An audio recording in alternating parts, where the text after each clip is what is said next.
காரைக்கால் அம்மையார் வழிபட்ட சிவன் கோவில்.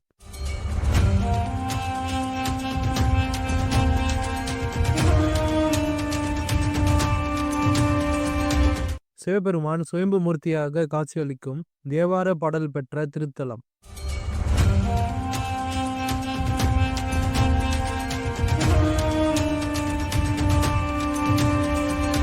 சிவபெருமானின் 5 நடன சபைகளில் முதன்மையான ரத்ன சபை உள்ள திருக்கோயில்.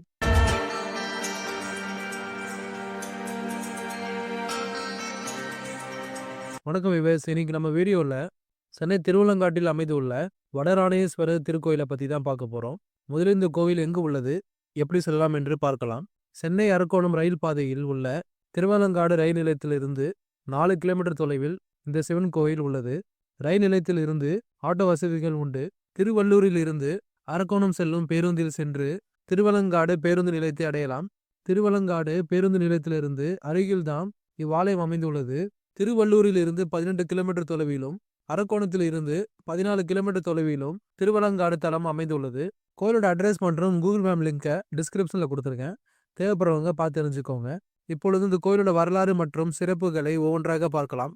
அதுக்கு முன்னாடி இது போல் அற்புதமான ஆலயங்களை பற்றி வீடியோஸ் பார்க்க என்னோட ரிமார்க்கபிள் ரமேஷ் சேனலை மறக்காமல் சப்ஸ்கிரைப் பண்ணிக்கோங்க. அப்போ தான் நான் போகிற வீடியோஸ் உங்களுக்கு ரெகுலராக வரும். இவ்வாலயத்தில் மூலவராக சிவபெருமான் வடராணேஸ்வரர் என்ற பெயரிலும் தேவர் சிங்க பெருமான் என்ற பெயரிலும் அருள் பாலிக்கிறார். அம்மனின் பெயர் வண்டாரக்குழலி. தலவிருஷமாக பலாமரமும் ஆலமரமும் உள்ளது. தீர்த்தத்தின் பெயர் முத்தி தீர்த்தம். இவ்வாலயத்தை பற்றி திருநாவுக்கரசர், சம்பந்தர், சுந்தரர், அப்பர் ஆகியோர் தேவார பதிகம் பாடியுள்ளனர். தேவார பாடல் பெற்ற தொண்டை நாட்டு தலங்களில் இது 15வது தலமாக உள்ளது. அதேபோல் சிவபெருமானின் தேவார பாடல் பெற்ற 274 சிவன் தலங்களில் இது 248வது சிவத்தலமாக உள்ளது. திருவலங்காடு என்பதற்கு ஆலமரம் நிறைந்த காடு என்பது பொருளாகும். வடராணேஸ்வரர் என்பதின் பொருளை காணலாம். வடம் என்றால் ஆலமரம், அரண்யம் என்றால் காடு, ஈஸ்வரன் என்றால் சிவபெருமான். ஆலமர காட்டில் சுயம்பு லிங்கமாக தோன்றிய சிவன் என்பதால் இங்குள்ள இறைவன் வடராணேஸ்வரர் என்ற பெயரில் அழைக்கப்படுகிறார். இறைவின் பெயர் வண்டாரக்குழலி, கருங்கூந்தல் உடையவள் என்பது இதன் பொருள். இப்பொழுது திருவலங்காடு ஆலயத்தின் வரலாறை பார்க்கலாம். சும்பன், நிசும்பன் என்ற 2 அசுரர்கள் ஆலமரங்கள் அதிகமாக உள்ள காட்டில் தங்கி தேவர்களுக்கும் மனிதர்களுக்கும் துன்பம் விளைவித்து வந்தனர். இதனால் பாதிப்படைந்தவர்கள் சிவன் பார்வதியிடம் சென்று முறையிட்டனர். பார்வதி தேவி தன் பார்வையால் காளியை தோற்றுவித்து அரக்கர்களை அழித்துவிட்டு அவளையே ஆலங்காட்டிற்கு தலைவியாக்கினாள். அரக்கர்களை அழித்து அவர்களது இரத்தத்தை உண்ட காளி பல கோர செயல்களை புரிந்தாள். இதனால் முஞ்சிகேச கற்கோடக முனிவரின் வேண்டுகோளுக்கிணங்க சிவன் கோர வடிவம் கொண்டு ஆலங்காட்டை அடைந்தார். அவரை கண்ட காளி, நீ என்னுடன் நடனமாடி வெற்றி பெற்றுவிட்டால் இந்த ஆலங்காட்டை ஆளலாம், நான் இங்கிருந்து சென்று விடுவேன் என்று கூறினாள். சிவனும் காளியுடன் ஊர்த்துவ தாண்டவம் ஆடினார். அப்பொழுது தன் காதில் இருந்த மணியை கீழே விழ வைத்து பின் அதை தன் இடக்கால் பெருவிரலால் எடுத்து மீண்டும் தன் காதில் பொருத்தினார். இதை கண்ட காளி, இது போன்ற தாண்டவம் தன்னால் ஆட இயலாது என தோற்றுவிடுகிறாள். அப்பொழுது காளியின் முன் இறைவன் தோன்றி, என்னையன்றி உனக்கு சமமானவர் வேறு யாரும் கிடையாது. எனவே தலத்தில் என்னை வழிபாடு செய்ய வருபவர்கள் முதலில் உன்னை வழிபாடு செய்த பிறகு என்னை வழிபட்டால் தான் முழு பலன் கிடைக்கும் என்று வரமளித்தார். அன்றிலிருந்து காளி தனி கோயில் கொண்டு அருள் பாலிக்கிறாள்.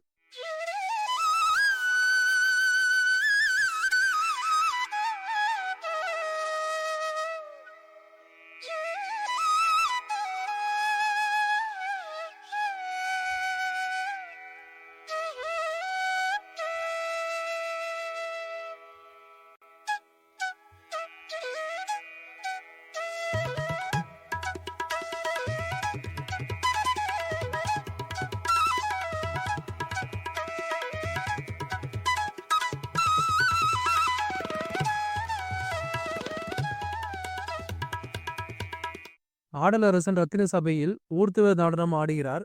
சிவபெருமானின் பஞ்சபூத தலங்கள் போல 5 நடன சபைகள் உண்டு. அதில் முதன்மையானது திருவலங்காடு ரத்தின சபை ஊர்த்துவ நடனம். இதேபோல் சிதம்பரத்தில் பொற்சபை உள்ளது.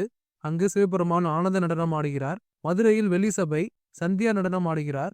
நெல்லையில் தாமிர சபை முனி தாண்டவம் ஆடுகிறார். குற்றாலம் சித்திர சபை திரிபுர நடனம் ஆடுகிறார். இவைதான் சிவபெருமானின் 5 நடன சபைகள் ஆகும். இக்கோவில் 6 வாயில் கடந்து உள்பிரகாரத்தில் கன்னிமூலையில் கணபதியும் வடமேற்கு மூலையில் அருணகிரிநாதரால் பாடல் பெற்ற வள்ளி தேவானை கூடிய முருகப்பெருமானும் வடமேற்கில் மாதீஸ்வரனும் உள்ளார்கள். சனி பகவானின் மகன் மாந்தி வழிபட்டு தோஷம் நீங்கியதால் இங்கே மக்கள் சனிக்கிழமை தோஷ பரிகாரம் செய்கிறார்கள். மக்கள் மிகவும் பக்தியுடன் நம்பிக்கையுடனும் பரிகாரம் செய்வதை காண முடிந்தது. மேற்கு நோக்கி அம்பாளின் வண்டார குழலி சன்னதி அமைந்துள்ளது. இந்த ஆலயத்தில் மற்றொரு சிறப்பு, காரைக்கால் அம்மையார் இங்கு வந்து இறைவனை அடைந்தார். சிவபெருமானின் ஆடலை காண திருவலங்காடு அடைய தன் தலையால் நடந்து வந்து சிவனிடம், இறைவா நான் பாட நீ ஆட, நான் உன் காலடியில் சிவ ஆனந்த வெள்ளத்தில் திளைக்க வேண்டும் என சிவபெருமானிடம் வேண்டிக் கொண்டார். சிவபெருமானும் அதே போல் அருள் புரிந்தார்.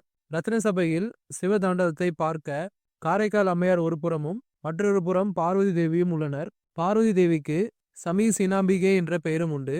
சமி என்றால் அருகில், சமீபத்தில் என்று பொருள். சீனாம்பிகை என்றால் ஆச்சரியப்படுவது என்று பொருள். அம்பாளின் வலது கை தொங்கவிட்டு இடது கை ஆச்சரியத்தில் முகத்தில் இருப்பது போன்ற அமைப்பு உள்ளது.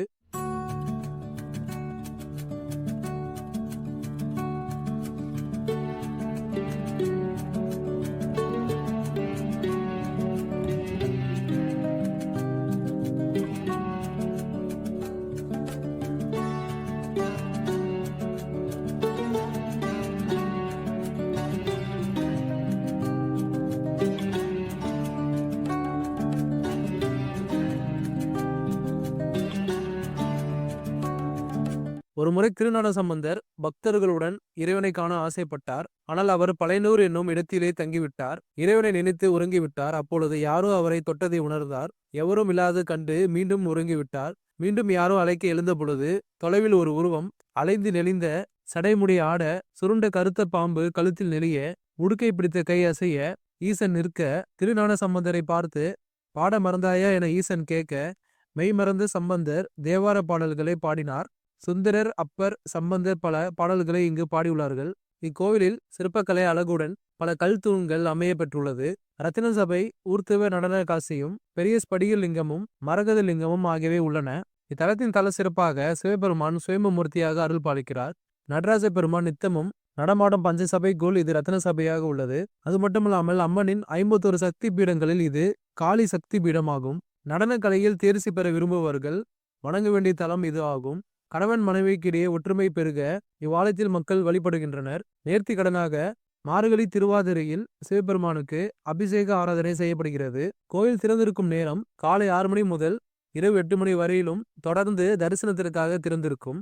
நீங்களும் வாய்ப்பு கிடைக்கும் போது இந்த அற்புதமான திருக்கோயிலை நேரில் சென்று தரிசனம் செய்யுங்கள். மீண்டும் இது போல அற்புதமான ஆலயத்தில் சந்திக்கலாம். தொடர்ந்து இது போல ஆலயங்களை பத்தி வீடியோஸ் பார்க்க என்னோட ரிமாக்கோல் ரமேஷ் சேனலை மறக்காம சப்ஸ்கிரைப் பண்ணிக்கோங்க. அப்பதான் நான் போற வீடியோஸ் உங்களுக்கு ரெகுலரா வரும். ஓம் நம சிவாய. நன்றி, வணக்கம்.